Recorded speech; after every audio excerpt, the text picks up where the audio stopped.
Hello friends, welcome back to the new video guys and my YouTube channel guys. Today when we are going to talk about guys Infinix phone setting guys, and today video title is guys how can we disable guys Infinix phone guys phone charging sound.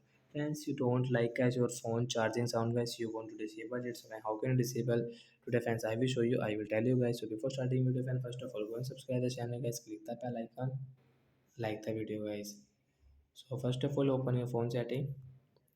After on phone setting, as you can see list of settings, so friends, you will have to open guys your phone sound and vibration. Click here and guys scroll it. Friends, you can see guys this phone charging sound guys. You want to disable guys. You don't want to use guys phone charging sound and vibration setting guys. You can disable from here guys. After disable guys, you can charge your phone without any phone charging sound. So like that guys, we can disable guys Infinix phone like phone charging sound guys. So that's it guys. Thanks for watching the video. I hope friends you understood how to disable Infinix phone charging sound and vibration settings. So bye bye guys.